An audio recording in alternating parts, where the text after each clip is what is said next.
남편과 사별하고 이 집을 지킨 지도 어느덧 10수년이 흘렀습니다. 낡은 아파트였지만 벽지 한 장부터 문손잡이 하나까지 남편의 손길이 닿지 않은 곳이 없었지요. 제게 이 집은 단순한 거처가 아니라 아들을 키우며 흘린 세월이 담긴 제 인생 그 자체였습니다. 그러던 어느 날 아들이 결혼하겠다며 예비 며느리를 데려왔습니다. 두 사람의 얼굴은 행복으로 빛났지만 신혼집 마련이 쉽지 않은 모양이었습니다. 깊은 한숨을 내쉬는 아들을 보며 저는 결국 결심했습니다. 밖에서 큰 빚지지 말고 그냥 이 집으로 들어오너라. 내가 조금 불편하면 되지 않겠니? 아들 부부가 이삿짐을 들고 들어오던 날 저는 평생을 써온 안방을 정리했습니다. 친구들은 안방을 내주면 다시 못 들어간다며 말렸지만 저는 웃으며 고개를 저었습니다. 젊은 사람들이 안방을 써야 복이 들어오는 거지. 나는 몸 하나 누일 곳이면 충분해. 좁은 방에 짐을 밀어 넣으며 막막한 마음도 들었지만 거실에서 들려오는 아들 내외의 웃음소리에 스스로를 다독였습니다. 그때까지만 해도 저는 몰랐습니다. 안방을 내준 그날의 선택이 제 삶의 마지막 존엄까지 무너뜨리는 시작이 될 줄은 말입니다. 제 집에서 제가 이방인이 되는 길의 시작이었다는 것을요. 며느리가 우리 집으로 들어오던 첫날, 저는 이른 아침부터 분주히 움직였습니다. 새 식구가 온다는 설렘에 정성껏 음식을 준비하고 집안 구석구석을 닦으며 환영의 마음을 담았지요. 하지만 현관문을 열고 들어선 며느리의 표정은 제 기대와는 사뭇 달랐습니다. 짐을 풀기도 전부터 며느리는 마치 감별사라도 된 양 집안 곳곳을 훑어보며 미간을 찌푸렸습니다. 어머님, 집이 생각보다 훨씬 낡았네요. 이 가구들은 다 언제적 거예요? 너무 촌스러워서 집 분위기를 다 망치고 있잖아요. 아, 그리고 이 부엌. 요즘은 이렇게 좁고 불편한 곳에서 요리 안 해요. 정말 답답하네요. 며느리의 말 한마디 한마디는 제 가슴에 날카로운 가시가 되어 박혔습니다. 제가 평생을 닦고 가꿔온 살림살이들, 남편과 함께 고심하며 골랐던 그 가구들이 한순간에 내다버려야 할 쓰레기 취급을 받은 기분이었죠. 제가 조심스럽게 그래도 아직 튼튼하고 쓸만하단다라고 말을 건네보았지만 며느리는 제 눈도 마주치지 않은 채 차갑게 대꾸했습니다. 어머님, 요즘은 이렇게 안 살아요. 제 친구들 시댁은 애들 들어온다니까 집을 싹 리모델링해 주거나 세련되게 바꿔주신다는데 어머님은 참 무디시네요. 그 작은 말들이 비수가 되어 돌아왔습니다. 아들 부부를 위해 제 삶의 중심이었던 안방까지 기꺼이 내준 저였지만 정작 그 집 안에서 제 존재는 점점 지워지고 있었습니다. 며느리에게 이 집은 시어머니의 헌신이 담긴 보금자리가 아니라 그저 낡고 고쳐야 할 불편한 공간일 뿐이었습니다. 며칠 지나지 않아 며느리는 본격적으로 집을 자기 취향대로 바꾸기 시작했습니다. 저와 상의 한마디 없이 멀쩡했던 가구들이 하나둘 밖으로 나갔습니다. 제가 아끼던 낡은 장식장과 오래된 사진첩들은 짐스럽다는 이유만으로 어두운 창고 구석으로 밀려났지요. 가장 서러웠던 공간은 수십 년간 가족의 건강을 책임졌던 주방이었습니다. 며느리는 제 손길이 닿는 것조차 거부하며 주방 문을 걸어 잠그듯 통제하기 시작했습니다. 어머님, 제발 그냥 방에 들어가서 쉬세요. 주방은 이제 제가 알아서 할 테니까요. 어머님이 자꾸 만지시면 제가 둔 물건들 위치가 바뀌어서 제가 너무 스트레스 받아요. 아시겠어요? 웃으며 하는 말이었지만 그건 명백히 이 구역에 발을 들이지 말라는 명령과도 같았습니다. 목이 말라 물 한 컵 마시러 나가는 길조차 며느리의 매서운 눈치를 봐야 했고 제 손때 묻은 그릇들은 서랍 깊숙이 숨겨졌습니다. 내 집인데도 내 마음대로 물 한 잔 마시기 힘든 현실. 저는 어느덧 이 집의 주인이 아니라 집주인의 눈치를 살피는 불청객보다 못한 존재가 되어가고 있었습니다. 거실 소파에 앉아 있는 것조차 가시방석처럼 느껴지던 그날들, 저는 집안에서 철저히 고립되어 가고 있었습니다. 시간이 흐를수록 며느리의 태도는 점점 더 노골적으로 변해갔습니다. 처음엔 집안 분위기를 바꾼다는 핑계였지만 이제는 제가 숨쉬는 작은 방조차 아깝다는 시기였죠. 어느 날 저녁 아들이 야근으로 늦는 틈을 타 며느리가 제 방문을 열고 들어왔습니다. 그리고는 예고도 없이 생활비 이야기를 꺼내더군요. 어머님, 저희도 대출금 갚으랴, 관리비 내랴, 정말 허리가 휘어요. 어머님 매달 연금 나오시는 거, 이제부터는 생활비로 좀 보태주셔야겠어요. 솔직히 말씀드려서 이 집에서 공짜로 얹혀 사시는 건 아니잖아요. 내 집을 통째로 내주고 평생을 써온 안방까지 양보했는데 얹혀 산다는 말을 듣는 순간 가슴 한구석이 쩍하고 갈라지는 기분이었습니다. 하지만 자식 내외가 힘들다는데 모른 척할 어미가 어디 있겠습니까? 저는 서운함을 꾹 누른 채 매달 꼬박꼬박 연금의 절반 이상을 건넸습니다. 하지만 며느리의 욕심은 거기서 끝이 아니었습니다. 어머님, 안 그래도 집이 좁은데 제 옷방이 너무 부족해서요. 어머님, 방 절반만 드레스룸으로 개조할게요. 어차피 잠만 주무시는 방인데 짐이 너무 많으면 먼지만 날리고 답답하잖아요. 안 그래요? 말이 개조였지 사실상 제 짐을 다 갖다 버리라는 소리였습니다. 제 좁은 방에는 며느리의 화려한 옷장과 명품 가방들이 들어찼고 제 소박한 물건들은 구석진 박스 몇 개에 겨우 담겨 먼지를 뒤집어 썼습니다. 이제 저는 제 방에서도 등을 쭉 펴고 눕기가 힘들어졌습니다. 화장실을 갈 때도 거실에 물을 마시러 나갈 때도 며느리의 날 선 눈치를 봐야 했습니다. 집은 더 이상 저를 품어주는 안식처가 아니라 숨이 턱턱 막히는 감옥이 되어버렸습니다. 며느리는 대놓고 나가라는 말은 하지 않았습니다. 하지만 매일같이 제 귀에 대고 속삭이는 말들은 그 어떤 욕설보다 잔인하고 차가웠습니다. 어머님, 옆집 할머니 보셨어요? 이번에 시장 근처에 작은 원룸 얻어서 나가셨다는데 혼자 사니까 그렇게 편하고 자유로우시대요. 요즘은 다들 그렇게 따로 사는 게 대세라잖아요. 서로 불편하게 얽매여 사는 건 서로한테 못할 짓이죠. 아들도 마음이 안 편할 거예요. 아침 저녁으로 들려오는 그 소리는 마치 저를 벼랑 끝으로 밀어내는 파도 같았습니다. 아들놈은 옆에서 그저 침묵만 지키고 있더군요. 그 침묵이 제게는 가장 날카로운 비수였습니다. 내 자식이 내 눈을 피할 때 저는 깨달았습니다. 이곳에 제 자리는 더 이상 없다는 것을요. 결국 저는 결심했습니다. 내 자식의 행복을 위해서 내가 사라져주는 게 맞겠다는 서글픈 결론에 도달한 것이죠. 이사 가는 날 제 짐은 가방 2개가 전부였습니다. 수십 년을 살았던 집을 떠나는데 남은 건 옷 몇 가지와 빛바랜 사진첩뿐이었습니다.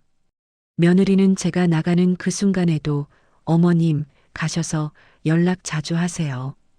가끔 반찬이나 좀 해주러 오시고요라며 형식적인 인사를 건넸지만 그 입가엔 드디어 집을 온전히 차지했다는 해방감이 서려 있었습니다. 저는 그렇게 차가운 바람이 부는 거리로 밀려났습니다. 제가 얻은 곳은 시장 골목 끝자락에 위치한 작고 허름한 원룸이었습니다. 낡은 벽지 사이로 찬바람이 들어오는 그곳에서 저는 가방 2개를 내려놓고 하염없이 눈물을 흘렸습니다. 내가 내어준 것은 집이었지만 잃어버린 것은 내 가족이고 내 인생이었습니다. 몸은 차갑고 좁은 원룸으로 옮겨왔지만 어미의 마음까지 이사시킬 수는 없는 노릇이었습니다. 낡은 창문 사이로 스며드는 외풍에 몸을 떨면서도 제 머릿속은 온통 저 아파트에 두고 온 자식 걱정뿐이었지요. 우리 아들, 내가 안 해주는 멸치볶음은 누가 해줄까? 맞벌이 하느라 바쁠 텐데. 빨래는 안 쌓였을까? 며느리 성격에 청소는 제대로 하고 살까? 혼자 밥을 물에 말아 먹다가도 목이 메어 숟가락을 놓기 일쑤였습니다. 결국 저는 며칠이 멀다 하고 무거운 장바구니를 챙겨 그 집을 다시 찾기 시작했습니다. 며느리와 마주치면 또 가시 돋친 말을 들을까봐 아들 내외가 모두 출근한 빈집에 도둑처럼 조용히 들어갔습니다. 비어있는 집이었지만 현관문에 들어서는 순간 코끝을 스치는 익숙한 냄새에 마음이 놓였습니다. 저는 서둘러 옷을 갈아입고 소매를 걷어붙였습니다. 산더미처럼 쌓인 빨래를 돌리고 아들의 구겨진 셔츠를 정성껏 다려 각을 잡았습니다. 먼지가 뽀얗게 앉은 거실 바닥을 무릎으로 기어다니며 닦고 나면 온몸에 마디마디가 쑤셔왔지만 마음만은 참 평온했습니다. 그래도 내 자식 집이니까 내가 조금만 움직이면 우리 아들이 깨끗한 옷 입고 맛있는 밥 먹을 수 있는데 이 정도 고생이 무슨 대수라고. 텅 빈 냉장고에 며칠 동안 정성껏 준비한 밑반찬들을 하나하나 채워 넣으며 저는 혼자 미소 지었습니다. 며느리 보라고 쪽지 하나 남기지 못하고 도망치듯 집을 나왔지만 가득 찬 반찬통들을 보면 제 마음도 가득 차는 기분이었죠. 남들은 제게 뭐하러 그렇게 미련하게 구느냐며 혀를 찼지만 자식의 허기를 채워주는 것만이 제가 여전히 이 가족의 일원임을 확인받는 유일한 방법이었습니다. 저는 그렇게 스스로 도우미가 되어 제가 버려졌던 그 문턱을 매일같이 눈물로 넘나들었습니다. 그날은 유난히 바람이 차고 진눈깨비가 흩날리던 오후였습니다. 아침부터 서둘러 시장에 나가 아들이 가장 좋아하는 갈비찜 재료를 사왔지요. 핏물을 빼고 기름기를 일일이 걷어내며 대여섯 시간을 꼬박 불 앞에 서서 정성을 들이니 온 집안의 고소한 냄새가 진동했습니다. 이걸 먹으면 우리 아들 기운 좀 나겠지. 며느리도 요새 회사 일로 힘들다던데 고기 먹고 마음 좀 풀었으면 좋겠네. 식어버릴까봐 반찬통을 수건으로 겹겹이 싸서 품에 안고 아파트 앞에 섰습니다. 무거운 짐 때문에 손목이 시큰거렸지만 현관 앞에 서니 설레는 마음이 앞섰지요. 익숙하게 도어락 덮개를 올리고 수천 번도 더 눌렀을 그 번호들을 하나씩 눌렀습니다. 그런데 경쾌한 개방음 대신 날카롭고 이질적인 오류음이 복도에 울려 퍼졌습니다. 띠링, 띠링. 당황한 저는 손가락 끝에 묻은 찬 기운 때문인가 싶어 옷소매로 손을 닦고 다시 천천히 번호를 눌렀습니다. 하지만 결과는 똑같았습니다. 3번, 4번. 반복될수록 제 심장은 도어락 소리보다 더 크게 요동치기 시작했습니다. 한참을 문 앞에서 서성이다 떨리는 손으로 인터폰을 눌렀습니다. 한참 뒤 화면 너머로 들려온 며느리의 목소리는 얼음장처럼 차가웠습니다. 어머님, 번호 누르지 마세요. 비밀번호 바꿨어요.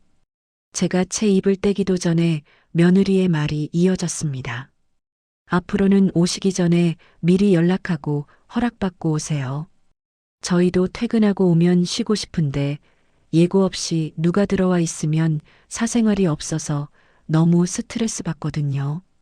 아들한테도 제가 말해뒀으니까 오늘은 그냥 문 앞에 반찬 두고 가세요. 지금 열어드리기 좀 곤란하네요. 뚝 소리와 함께 인터폰이 끊겼습니다. 굳게 닫힌 문 앞에서 저는 망연자실하게 서 있었습니다. 품에 안고 있던 갈비찜통은 여전히 따뜻한 온기를 내뿜고 있었지만 제 가슴은 시커먼 얼음덩이가 들어찬 듯 순식간에 얼어붙었습니다. 내가 안방을 내주고, 내가 살던 집을 내주고, 결국 내 짐을 챙겨 떠나온 이유가 고작 이 문 앞에서 거절당하기 위함이었을까요? 자식의 사생활을 침범하는 불청객으로 낙인 찍힌 채 저는 차마 문 앞에 반찬통을 내려놓지도 못하고 다시 그 무거운 짐을 들고 돌아섰습니다. 계단을 내려오는 제 등 뒤로 다시는 열리지 않을 것 같은 견고한 철문의 냉기만이 가득했습니다. 며느리가 다니는 회사는 최근 대규모 인사를 앞두고 폭풍전야 같은 긴장감이 감돌고 있었습니다. 특히 며느리는 이번 승진 심사에서 가장 유력한 후보 중 한 명이었죠. 며느리는 누구보다 세련된 커리어 우먼의 모습을 보여주기 위해 책상 위에 화목해 보이는 가족 사진을 올려두고 동료들에게는 완벽한 가정생활을 영위하는 척 연기해 왔습니다. 어느 날 이 회사의 젊은 대표가 최종 면담을 위해 며느리의 사무실을 순회하던 중이었습니다. 그는 며느리의 책상 앞에 멈춰서서 한참 동안 가족 사진을 응시했습니다. 정확히는 사진 속 구석에 수줍게 웃고 있는 저의 얼굴을 뚫어지게 바라보고 있었지요. 대표의 눈동자가 파르르 떨리기 시작했습니다. 이분 혹시 중학교에 계셨던 선생님 아니신가요? 며느리는 대표의 갑작스러운 질문에 당황하며 얼떨결에 대답했습니다. 네, 제 시어머니 되시는 분이에요.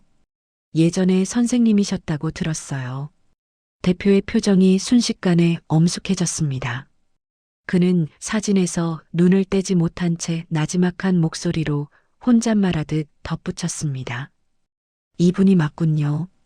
제가 가장 힘들었던 사춘기 시절, 아무도 저를 믿어주지 않을 때 끝까지 손을 잡아주셨던 제 인생의 은사님입니다.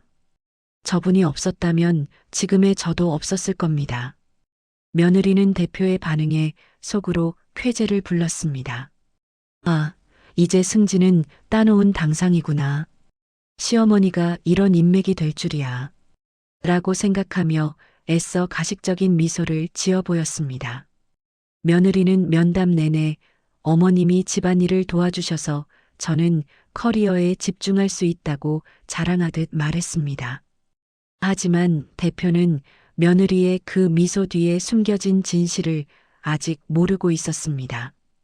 대표는 그날 이후 은사님을 직접 찾아뵙기로 결심했습니다. 제자가 성공해서 나타났을 때 선생님이 얼마나 기뻐하실지 상상하면서 말이죠. 하지만 그가 마주하게 될 현실이 얼마나 처참한 것일지는 꿈에도 모른 채 말입니다. 대표는 설레는 마음으로 은사님의 주소를 수소문했습니다. 당연히 아들 내외와 함께 번듯한 아파트에서 대접받으며 살고 계실 거라 믿었지요. 하지만 내비게이션이 멈춰선 곳은 도심 외곽의 낙후된 재개발 구역, 좁고 가파른 골목 끝에 위치한 허름한 원룸 건물이었습니다. 대표는 자신의 눈을 의심하며 조심스럽게 문을 두드렸습니다. 선생님, 저입니다. 기억하시겠어요? 낡은 문이 열리고 그곳엔 한때 단정하고 인자했던 은사님이 아닌 좁은 방 한 구석에서 낡은 가스버너 하나의 의지에 끼니를 때우던 초라한 노인이 서 있었습니다. 며느리의 화려한 옷들로 가득 찼던 드레스룸 대신 선생님의 방엔 짐 가방 2개와 뒷발엔 사진첩뿐이었죠. 대표는 차마 말을 잇지 못하고 방 안을 둘러보았습니다. 선생님, 어쩌다 이런 곳에 혼자 계신 겁니까? 사진에 함께 계시길래 가족들과 함께 지내시는 줄 알았습니다. 저는 대표의 손을 잡으며 그저 힘없이 웃었습니다. 이 나이에 남의 집 들락날락하는 것도 눈치가 보이더라고. 여기가 좁아도 내 마음은 제일 편해. 그 말 속에 담긴 뼈아픈 진실을 대표는 단번에 알아차렸습니다. 며칠 뒤 대표는 우연을 가장해 아들 집 근처를 찾았습니다. 그리고 그곳에서 보았습니다. 찬바람을 맞으며 현관문 앞에 서서 비밀번호가 바뀐 문을 하염없이 바라보다 결국 반찬통을 든 채 힘없이 발길을 돌리는 은사님의 뒷모습을요. 성공한 제자의 눈에서 뜨거운 분노의 눈물이 흘러내렸습니다. 자신이 그토록 존경했던 은사님을 차가운 길바닥으로 내몬 사람이 다름 아닌 자신의 회사에서 승진을 꿈꾸던 그 며느리라는 사실에 그는 치를 떨었습니다. 승진 대상자 최종 확정 회의 날, 며느리는 이미 자신이 팀장이 된 양 들뜬 기색을 감추지 못했습니다. 하지만 회의실에 들어선 대표의 눈빛은 이전과는 비교할 수 없을 만큼 차갑게 식어 있었습니다. 대표는 며느리가 제출한 성과 보고서 천천히 덮고 조용히 입을 열었습니다. 우리 회사는 실력보다 우선시하는 가치가 있습니다. 바로 사람에 대한 기본 예의와 인성입니다. 이번 후보자는 외부 이해관계자 관련 민원이 접수됐습니다. 사실관계 확인 전까지 승진 심사는 보류합니다. 순식간에 회의실 공기가 얼어붙었습니다. 며느리는 당황하며 이유를 물었지만 대표는 그저 깊은 실망감이 서린 눈으로 그녀를 바라볼 뿐이었습니다. 그날 이후 회사 내 공기는 기묘하게 변했습니다. 대표가 그녀를 대하는 태도가 달라지자 눈치 빠른 동료들도 하나둘 그녀를 멀리하기 시작했지요. 중요한 업무 프로젝트에서 배제되고 회식 자리에서도 소외되는 날들이 반복되었습니다. 며느리는 자신이 쌓아온 공든 탑이 왜 무너지고 있는지 알지 못한 채 숨막히는 고립감 속에서 매일을 버텨야 했습니다. 남을 외롭게 만들었던 그 대가는 가장 화려하게 빛나고 싶었던 직장에서 가장 처절한 외로움으로 돌아오고 있었습니다. 대표로부터 은사님의 처참한 상황을 전해 들은 아들은 큰 충격에 빠졌습니다. 그동안 며느리의 등살에 못 이겨 침묵으로 일관했던 자신의 비겁함이 비수가 되어 돌아온 것이죠. 아들은 그 길로 어머니의 허름한 원룸을 찾아갔고 차가운 방 바닥에서 홀로 쪽잠을 주무시는 어머니를 보며 오열했습니다. 집으로 돌아온 아들의 눈빛은 전과 달랐습니다.